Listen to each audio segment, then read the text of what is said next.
आरो जोंहा बेजों लोगोसे जोंहा जों खेराइखौ फैगौ मा थारिख मोनलाय जोंना मोनाबिलि 17 थारिख मोनाबिलि जोङो 8 रिंगानिफ्राय बेखेवनाय जागोन, स्टार्ट खालामनाय जागोन। आरो बाहाय जोंहा अजा हिसाबै जोंहा मानगोनां जोंनिनो मुरापारा गामिनिनो बिराज बसुमतारी, दौदिनिया जाहैबाय गासागावनि मुस्रिमा मालति बसुमतारी, आरो जोंहा खाम दामग्राफ्रा जाहैबाय बेंथल सालबारिनि। दा बिथांमोनहानो नैबे खेराइसालियाव फैनानै खेराइखौ जाफुंसार होफैगोन। गिबियावनो आङो सान्थिपुर आनसलिकनि बोसोनगिरि जानानै नोंथांमोननिसिम साबायखर बावबाय। नोंथांमोननि चेनेलनि गेजेरजों जोंनि बे दिनैनि 32थि बोसोरसालिया खेराइ फोरबो फालिथायनि माखासे हाबाफारि लानायफोरखौ फोसावनो थाखाय दिनै मिडियाखौ लिंहरनाय जादों। बिनि गेजेराव जोंहा गोबांथार हाबाफारि लानाय जादों। बे हाबाफारियानो जाहैबाय जोंहा फैगौ 17 थारिख 2024 इं अक्ट'निफ्राय जागायगोन खेराइ फोरबोआ। बे खेराइ फोरबोआवनो जोंनि सान्थिपुर आनसलिक बाथौ गौथुमा गोबां हाबाफारि लानाय जादों। बे हाबाफारिखौ आङो फारियै नोंथांमोननि चेनेलजोंनो फोरमायहरनो सानबाय। आरो गिबियाव आङो साफ्रोमबो रायजो राजाफोरनिसिम जोंनि आनसलिक जानानै गोरबोनि बावनाय आरो सिबिनायखौ जासिहरबाय। आरो लोगोसे जोंनि बे सान्थिपुर आनसलिक बाथौ गौथुमनि साफ्रोमबो मावथि फारिया बिथांमोनखौ आंनि गोसो गोरबोजों खुलुमहरनाय जासिबाय। लोगोसे जोङो हाबाफारिखौ होखानाय जादों।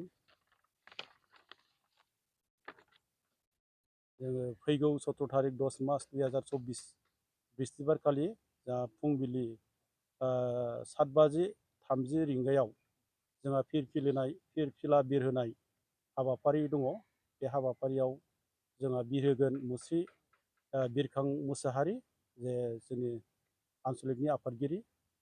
आरो 8 बाजियाव गोथैसि बावनाय बावजेनगिरि मुस्रि लेम्बु बसुमतारी, बोसोनगिरि सान्थिपुर आनसलिक।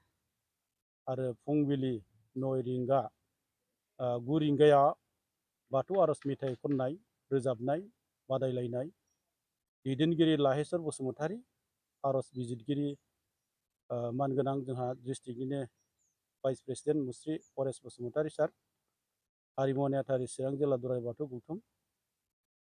आरो फुंबिलि 10 रिंगायाव लाइमोनफोरनि थुनलाइयारि बादायलायनाय, खन्थाइ आवरायनाय, बाथ्रा दान्थेलायनाय बादायलायनाय। आयदाया जाहैबाय बाथौ धोरोमा जौगाबाय जौगायाखै बिनि सायाव सावरायनाय। आरो दैदेनगिरि मुस्रि रनेन बसुमतारी, आयदा फोरोंगिरि सभाराम कलेज सिनियर सेकेन्डारि। आरो लोगो दैदेनगिरि सन्जय स्वर्गियारि, बिथाङा बरदाङिनि गुदि फरायसालिनि फोरोंगिरि। आरो सानजौफु 12 रिंगा लाइमोनफोरनि गेवलाङै सावराय जुथुम। गाहाय आलासि हिसाबै लिंहरजादों मुस्रि मान होनो गोनां प्रदीप नार्जारी, लाइमोन आफादगिरि चिरां जिल्ला दुराय बाथौ गौथुम। जर'खा आलासि हिसाबै जोंहा लिंहरदों समर बसुमतारी, फोरोंगिरि बरदाङि।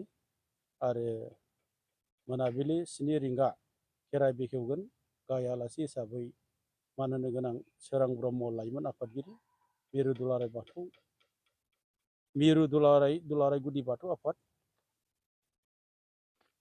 आरो बेखिनियानो नङा होमबा?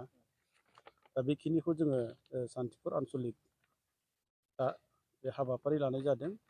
आरो लोगोसेयै जोंहा माखासे खन्थाइ आवरायनाय, ओमफ्रायो बाथ्रा दान्थेनाय, बाथौ आर'ज बादायलायनायाव जोंहा बान्था हिसाबै होनाय जादों। सेथि बान्थाया जाहैबाय 1500-1500, आरो नैथि बान्था 1000, आरो थामथि बान्था 500। बेखिनिखौ होनाय जादों। बेनिखायनो आङो साफ्रोमबो जोंनि बाथौ धोरोम सिबियारि रायजो राजाफोरखौ गुरैयै खावलायहरदों जोंनि सान्थिफुर आन्सलिक जानानै जाहाथे जोंनि नैबे खेराइ फोरबोआव ज' फैनानै गामिनि साफ्रोमबो रायजो राजाफ्रा लैहोर लैहोर फैनानै जोंनि बे हाबाफारिखौ जाफुंसार होफैयो आरो जोंनि बे खन्थाइ आवरायनाय आरो बाथ्रा दान्थेलायनाय आरो बाथौ आर'ज बादायनायाव गामिनि साफ्रोमबो गथ' गथाय फोरोंगिरि गासैखौबो लानानै नुजाफैनो थाखाय आं खावलायहरनाय जाबाय जाहाथे जोंनि बे खन्थाइ आवरायनाय आरो बाथ्रा दान्थेनाय आर'ज खन्नाय बेयाव जाफुंसारो आरो जोङो बेखौनो बुंबावगोन जाहाथे खन्थाइया जेखौखि नोङो मोजां मोननानै आवरायफैया नङा होमबा बे जाहैगोन आरो आर'जआ जाहैबाय जोंनि बाथौ आर'ज जाथारनांगोन आरो बाथ्रा दान्थेनाया जाहैबाय जोंनि धोरोम बाथौ धोरोमा बेसेबांसिम जौगाखो ना जौगायाखै नैबेखौ लानानै डिबेट जागोन बाथ्रा दान्थेलायगोन बेहाय बाहागो लाफैनो थाखाय आं साफ्रोमखौ खावलायहरनाय जाबाय आरो बेखिनिखौनो आङो